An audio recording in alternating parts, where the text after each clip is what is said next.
Revenge with Karen. You know that feeling when you walk into your own house and you just know someone's been there? Maybe the air smells different, or the hum of the refrigerator is half a decibel off. That was me and Rig 14. She wasn't a house, though. She was a 50-ton, rust-bitten, deep-pressure beast sitting in the middle of the Oklahoma panhandle, sucking prehistoric sludge out of the Earth's guts. And she was moody. It was 0300. The kind of dark that feels heavy, like a wet wool blanket draped over the plains. The graveyard shift crew was in the doghouse, drinking coffee that tasted like battery acid and regret. I was out on the catwalk, specifically near the secondary pressure manifold on the north face. The monitors in the command shack, high-tech garbage that cost more than my first 3 cars combined, were reading all green. Optimal flow, they said. Stable PSI, they lied. I didn't need a screen. I needed my boots. I could feel a vibration in the grating under my feet. It wasn't the rhythmic thump-hiss-thump of the main pumps. It was a stutter, a microscopic tremor, like a shiver running down a horse's flank before it bucks. I laid a hand on the cold steel of the intake pipe. It was vibrating at a frequency that shouldn't exist if the valves were seated correctly. "You're lying to me, 14, I whispered. I didn't smoke, never saw the point in paying to ruin my lungs when the fumes out here did it for free. But in moments like this, I understood the urge to light something on fire. I pulled my wrench. Not the shiny, ergonomic crap the new guys buy, but a 20-year-old piece of iron stained with the sweat of 1,000 shifts. I bypassed the sensor array, which was currently hallucinating that everything was fine, and manually cracked the check valve casing. Hiss. Not a big one, just a snake's breath, but it was there. A hairline fracture in the seal, leaking vaporized hydraulic fluid. If I'd left it another 6 hours, the morning pressure spike would have turned that hairline into a crater, and we'd be scrubbing hydraulic fluid off the jagged remains of the support struts. And probably scrubbing parts of the crew off the struts, too.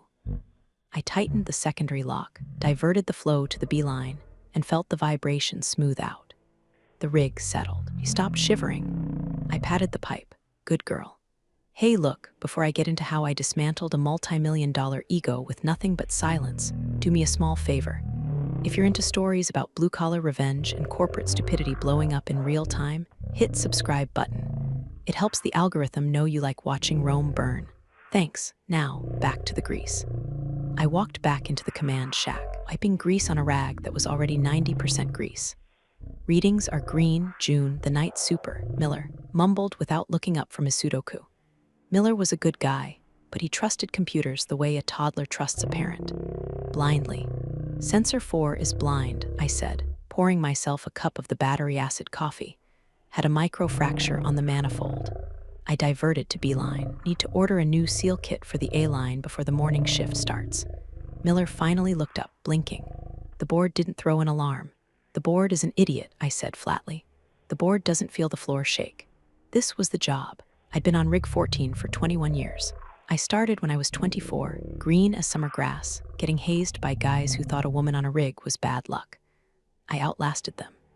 I outlasted the guys who replaced them, outlasted 3 different ownership groups. I knew the pressure codes of this station better than I knew my own social security number.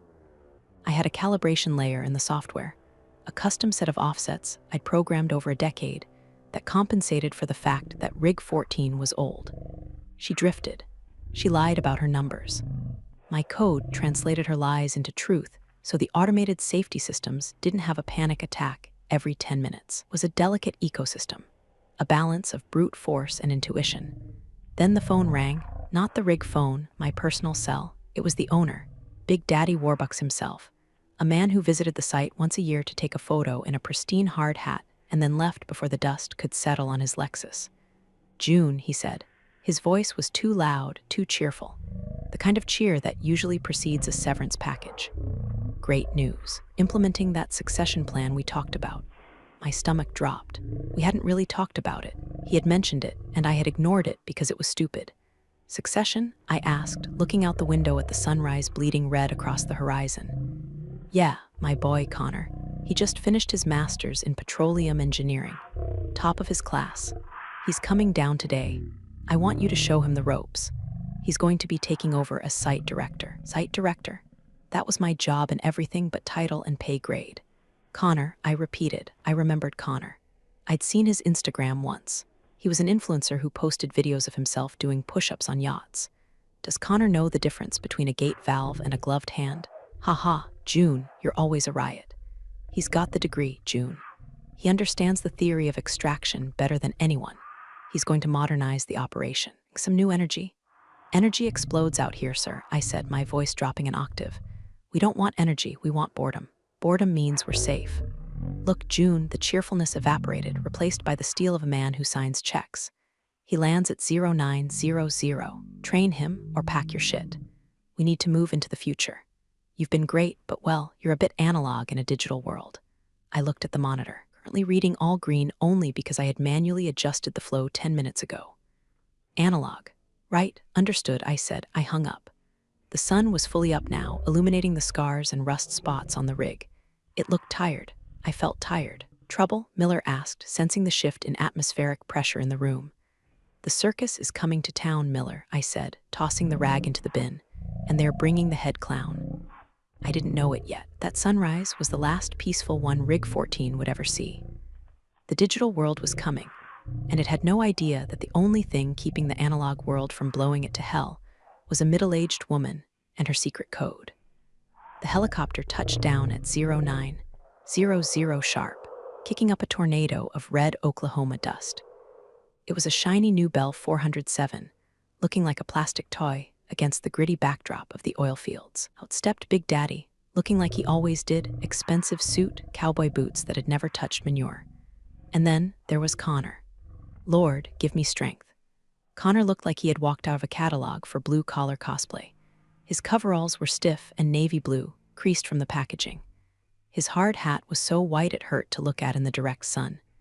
He was wearing Oakleys and carrying a tablet in a ruggedized case that probably cost more than my truck. Walked with that swagger, that confident, hip-leading strut of a man who has never had to wonder if he's going to make rent.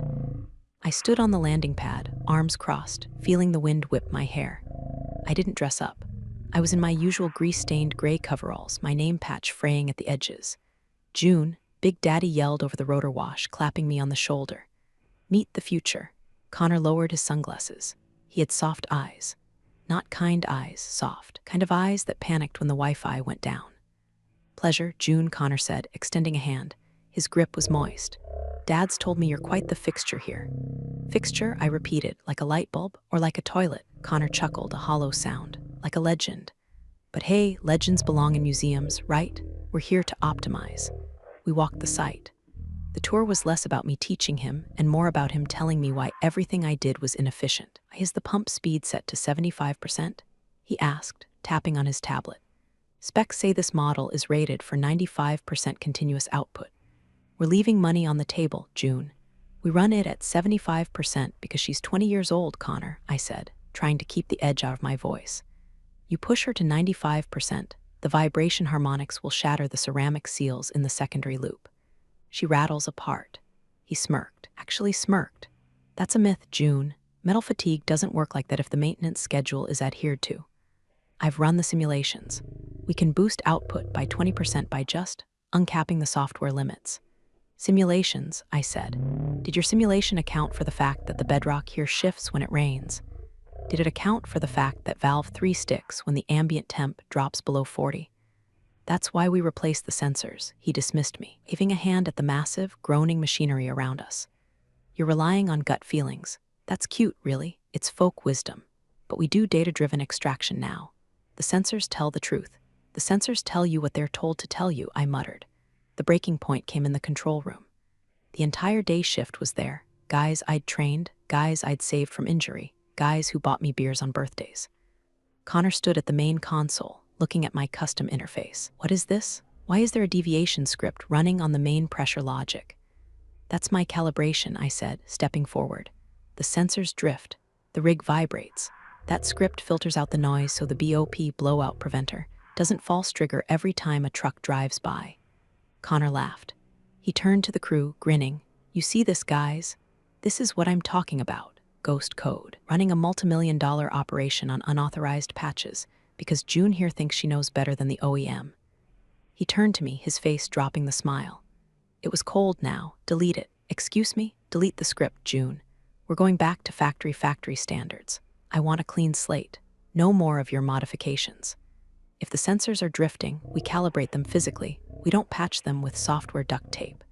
You delete that script, I said, my voice very quiet, and the system won't know how to interpret the pressure spikes. It'll think we're in a blowout condition when we aren't, or worse, it'll think we're safe when we're about to blow. I'm the site director, June, Connor said, puffing out his chest. And I'm telling you to pack your things. You're done. Early retirement. We'll mail you your check. The room went silent. Miller looked at his feet. The other guys shifted uncomfortably. They knew. They knew I was the glue. They also knew who signed the checks. I looked at Connor. Then I looked at Big Daddy, who was busy checking his emails on his phone, avoiding eye contact. Okay, I said. I stepped up to the console. Whoa, what are you doing? Connor flinched. You want the script gone? I'm removing my intellectual property before I leave. I typed in my admin password. Access granted. I navigated to the calibration layer, host code that smoothed out the rough edges of a dying machine. Are you sure, Connor? I asked one last time. Once this is gone, she's raw. She's going to talk to you directly. And she screams. Just do it, he snapped. Stop being dramatic. I hit delete. System purged, reverting to factory defaults.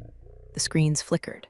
The smooth green lines suddenly became jagged, jumping up and down like the heartbeat of a meth addict. Yellow warnings popped up on 3 different sectors. See, Connor pointed. Look at that instability. Your code was masking all these errors. Now we can actually fix them. Good luck with that, I said. I took my hard hat off and set it on the console. It was scratched, dented, and covered in stickers from safety seminars and supply companies. It looked like an artifact. She's all yours, Connor, I said. Don't say I didn't warn you. I walked out. I didn't look back. I could hear Connor already barking orders, his voice high and thin, bouncing off the steel walls. He sounded like a chihuahua barking at a thunderstorm. The drive back to town was 2 hours of nothing, but straight highway and dead grass. My truck, a beat-up Ford F-150 with 300,000 miles on it, rattled in sympathy with my nerves. I kept gripping the steering wheel, waiting for the radio to crackle with a status update, but the radio was silent. I wasn't on the channel anymore. It felt like I had left a child in a burning building. No, that wasn't right. I had left a child with a babysitter who thought gasoline was Gatorade. I pulled into Dottie's diner on the edge of town. It was 11:30 a.m. I ordered eggs, over-easy, hash browns, and coffee. I sat in the corner booth, the vinyl cracked and taped with silver duct tape, a better repair job than Connor was likely doing right now. My phone sat on the table, face up. Black screen. I resisted the urge to check the remote login app. I still had the credentials. I built the damn network, but logging in now would be trespassing. And besides, if I looked, I'd want to fix it. And I couldn't fix it, not this time. The waitress, Brenda, poured me a refill. You're back early, sugar. Usually don't see you till shift change on Thursday. Retired, Brenda, I said, stabbing a hash brown. Effective immediately. Get out, she laughed, cigarette smoke clinging to her apron. Retired? What are you going to do, knit? You'd probably try to knit with steel wool. Maybe I'll take up gardening, I said. Plants don't explode. Well, you look like you need a drink, not eggs, she said, moving on. I ate in silence. The silence of the town was oppressive. On the rig, there was always noise. The drone of the generators, the clank of pipe, the wind.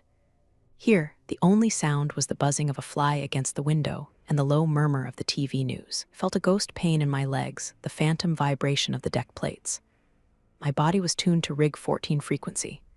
Without it, I felt dizzy. My phone buzzed. I stared at it. It wasn't a call, it was a text. Alex Jr. Eng, hey June, it's weird here. Alex was a good kid, smart but timid. He knew the math, but he was scared of the machinery.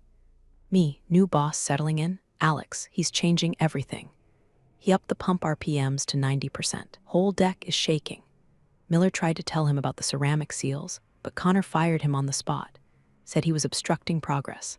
I closed my eyes. Miller fired. 25 years of experience gone because he dared to speak up.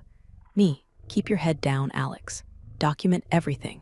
Alex, the pressure readings are jumping all over the place. The system keeps flagging sensor error. Connor says it's just the sensors recalibrating to the new efficiency protocols. Is that a thing? Me, no, that is not a thing. The sensors are screaming because the pressure is turbulent. Without the smoothing code, the valves are hunting. They're opening and closing too fast. I typed that out, then deleted it. I couldn't coach him. If I coached him and something went wrong, it was on me.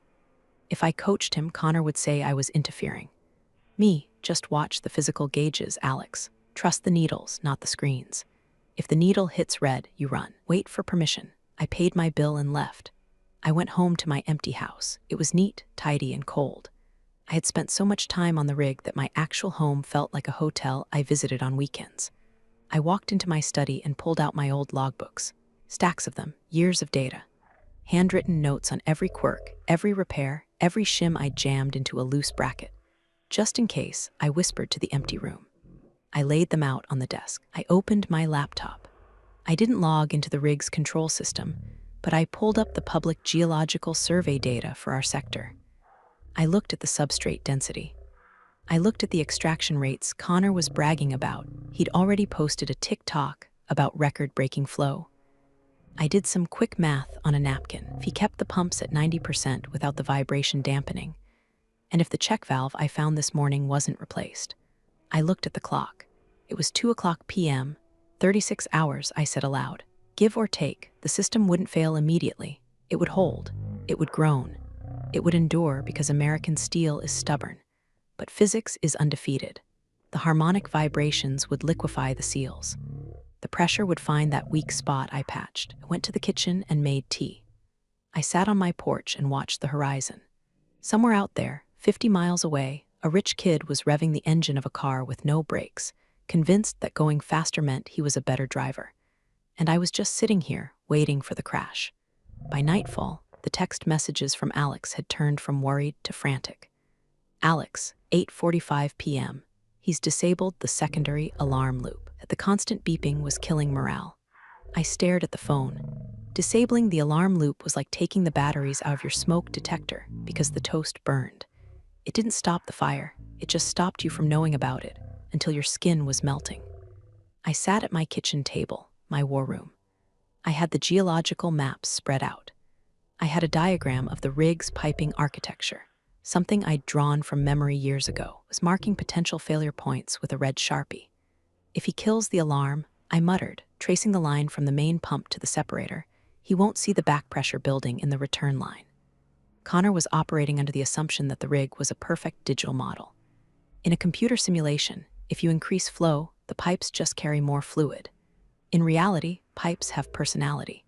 They have erosion. They have sediment buildup that changes the fluid dynamics. 14 had arteriosclerosis. Her arteries were hardened. I knew that. My code knew that.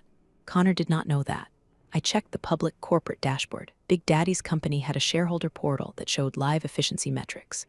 It was meant for investors to see how much money they were making. Right now, the graph was a steep green line climbing toward the heavens. Efficiency, 115% output, 12,000 barrels/day to an investor. It looked like a miracle. To me, it looked like a heart attack. You can sprint at 115% for a minute, maybe an hour, but eventually your heart explodes. Alex, 10:30 p.m., the floor is vibrating so bad my coffee mug walked itself off the table. Connor is in his office blasting music. He says it's the sound of money. Me, Alex, listen to me. Go to the lower deck. Check the bolts on the flange where the riser meets the platform. Touch them, just look. 10 minutes passed. Longest 10 minutes of my life. I paced the kitchen. I cleaned a spot on the counter that was already clean. Alex, 10:42 p.m., they're shiny, like there's fresh metal showing around the heads, and there's a little pile of rust dust underneath them. My blood ran cold. The bolts were backing out. The vibration was unscrewing the rig from the ocean floor, inch by inch. Me, get out of there, Alex. Tell the crew to take a smoke break. A long one, by the lifeboats. Alex, I can't. He's watching the cameras. If we stop, he'll dock our pay. He already threatened the roughnecks. Connor wasn't just incompetent, he was tyrannical. He was using fear to suppress the very warning signs that could save his life. It's a classic dictator move. Shoot the messenger, and eventually you stop getting bad news. You also stop getting news about the barbarian horde at the gates. Open my laptop again. I hesitated. I could remote in. I could override his lockout. I could shut the pumps down from my kitchen. But if I did, what would happen? Connor would see the shutdown. He'd blame me for hacking and sabotage. He'd restart them. He wouldn't learn. He'd just fire Alex and anyone else he suspected of helping me. And the rig would still blow, only now I'd be in handcuffs for cyber terrorism.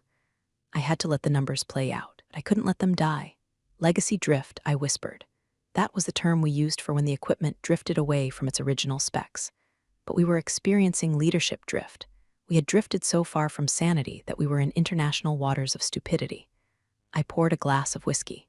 I didn't drink often, but the air pressure in my kitchen felt too high. I looked at the timeline I'd drawn. Initial vibration started 12 hours ago. Loosening confirmed. Seal failure imminent. If the flange bolts were loose, the high-pressure gas seal would be the next to go. Once that seal breached, gas would vent onto the deck. One spark, one hot exhaust pipe, one staticky nylon jacket. Boom, I took a sip of whiskey. It burned, but not as much as the rage in my chest. "You idiot," I hissed at the empty room. "You arrogant, soft-handed, filter-faced little idiot." I wasn't sleeping tonight. I put my boots on, not my slippers, my steel-toed work boots. I didn't know why. It just felt wrong to be barefoot while my rig was dying. The next morning, the sun rose on a lie. I was scrolling through my phone, eyes gritty from lack of sleep, when the notification popped up. It was a post from the official company LinkedIn page. Innovation in action. Our new site director, Connor H., has increased production on Rig 14 by 22% in just 24 hours. Proving that fresh perspectives and digital-first leadership are the keys to the future of energy. #disruption #oil and gas #leadership attached was a photo of Connor. He was standing on the drill floor, arms crossed, biceps flexing, probably pumped up beforehand, looking sternly at a horizon he didn't understand. Behind him, blurry but visible to a trained eye, was a steam vent that was venting way too much white smoke. "Fresh perspectives," I scoffed, throwing the phone onto the couch, fresh like a gaping wound. The comments section was full of corporate sycophants. "Great job, Connor. This is what the industry needs, crushing it." None of them saw the smoke.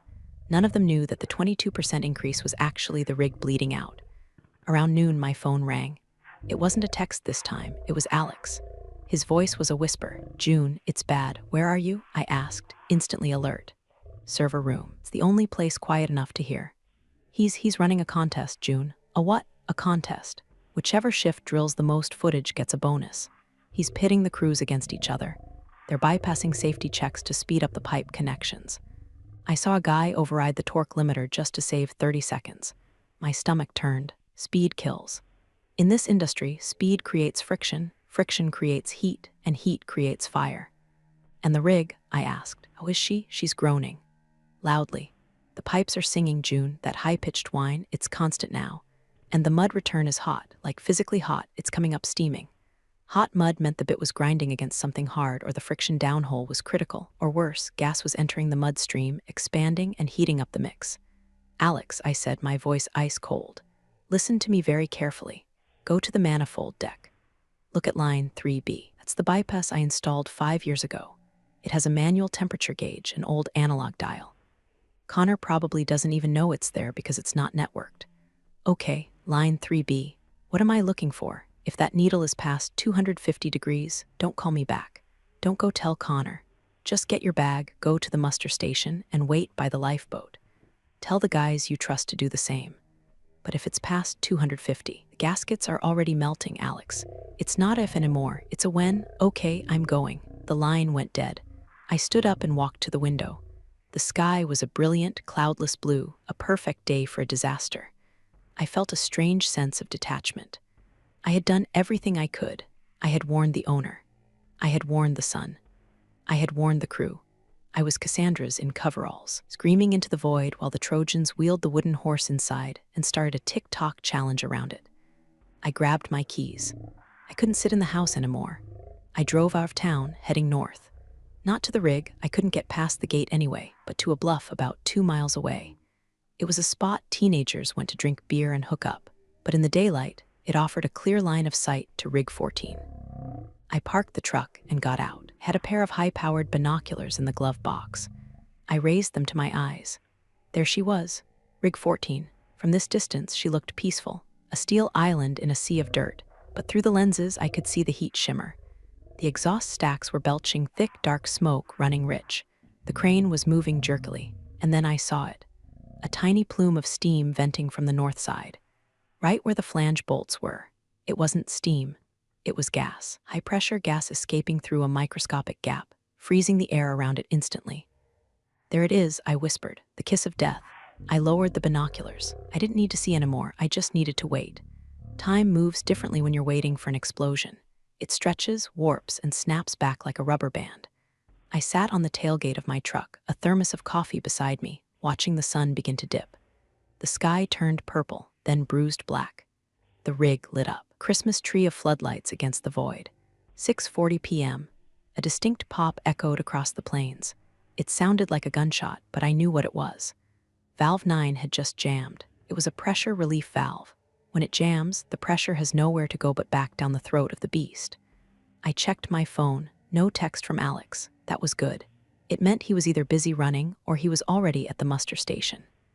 7:15 p.m. Secondary alarm triggered. I could see the strobe lights flashing on the derrick. Blue strobes, that meant gas detected. Through the binoculars, I saw movement. Tiny figures in blue coveralls running.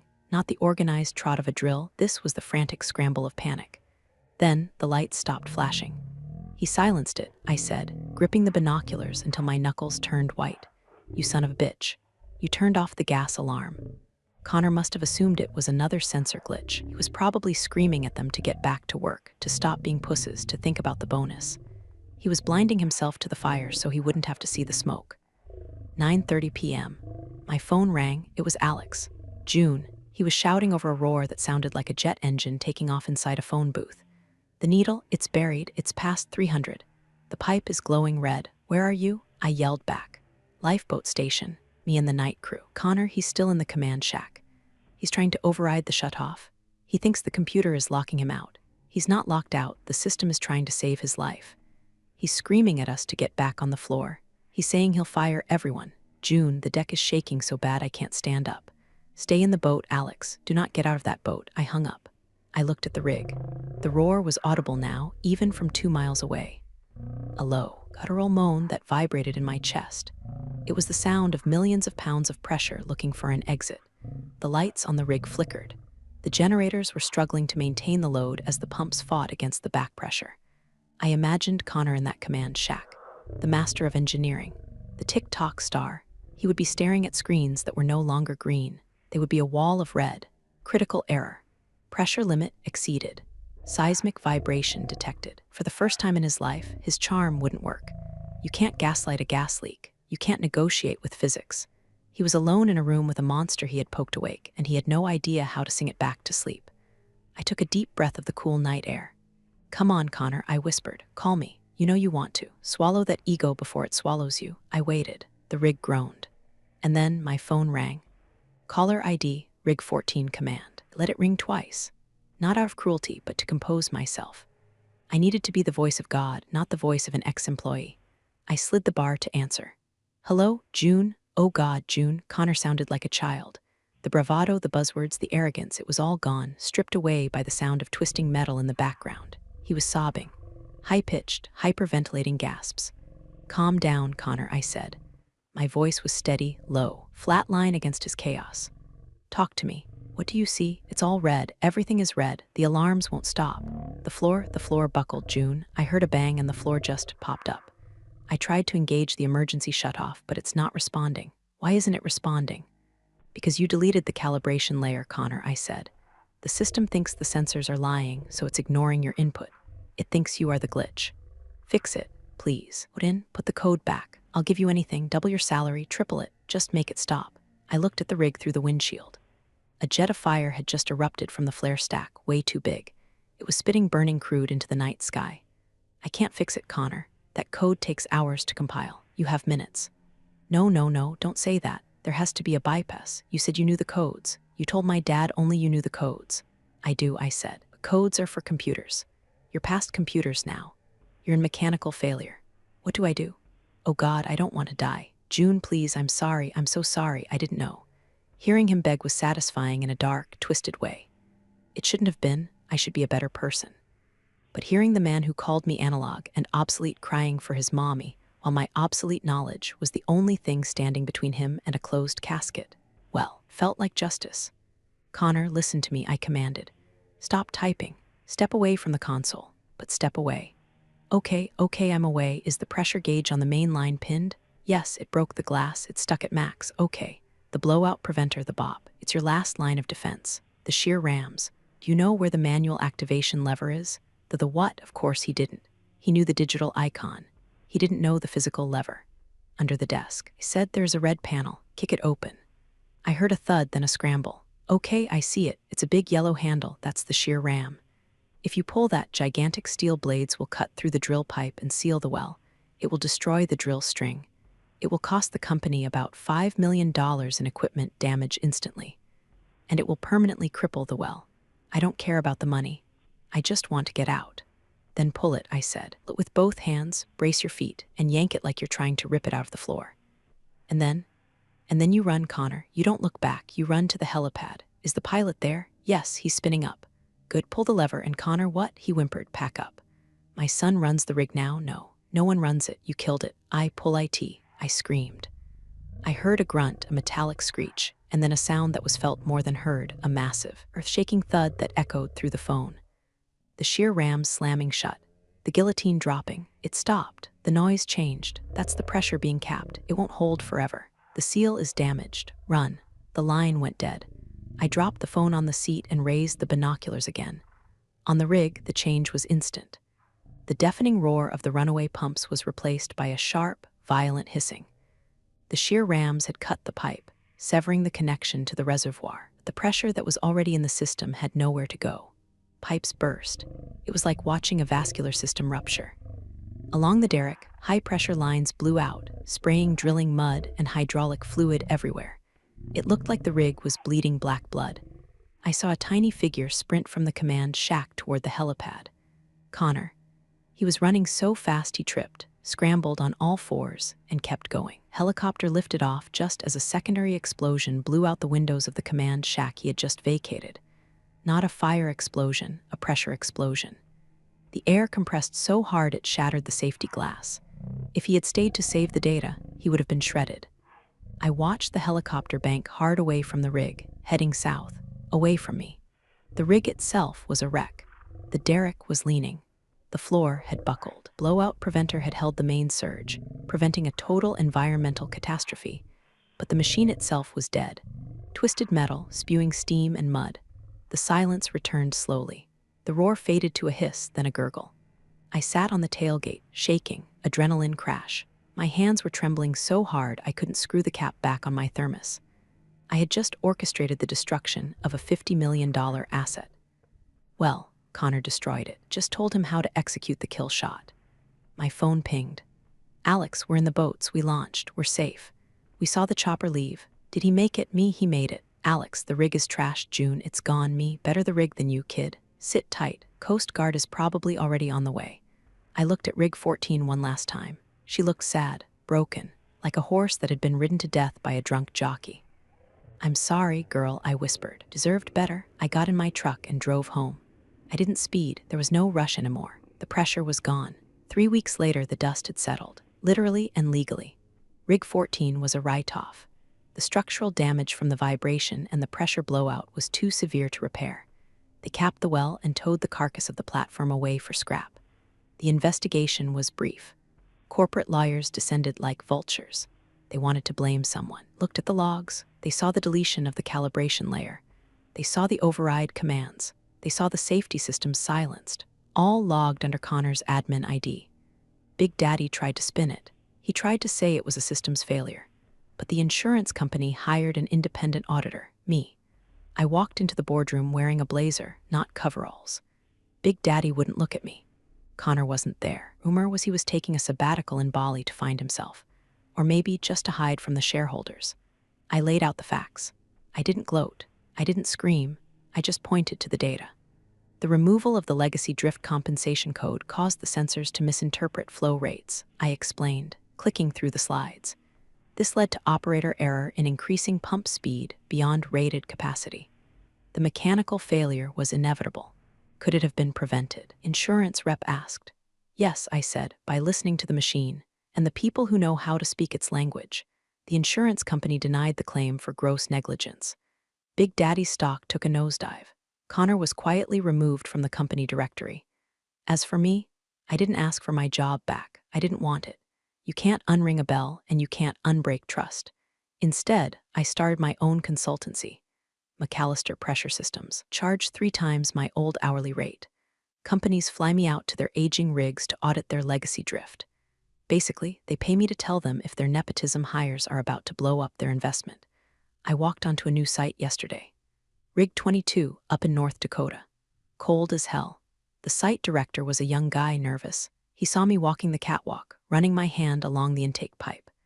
"Everything okay, Miss McAllister?" he asked, fidgeting. Closed my eyes. I felt the vibration through my boots. A steady, rhythmic thump his thump. No stutters, no shivers. "She's humming," I said, opening my eyes. "But your secondary valve on the beeline is a little sticky. You might want to grease that before winter hits." He stared at me, then at the pipe. How did you know that? "The sensors say it's fine." I smiled, a real smile this time. "The sensors are just numbers, kid," I said, tapping the side of my head. "The rig talks. Just have to shut up long enough to listen." I walked away, leaving him staring at the pipe. I still drink my coffee black. I still don't smoke. And I still prefer the company of machines to people. Machines might kill you, but at least they have the decency to warn you first. And Connor, I heard he's selling crypto courses on Twitter now. Some things never change.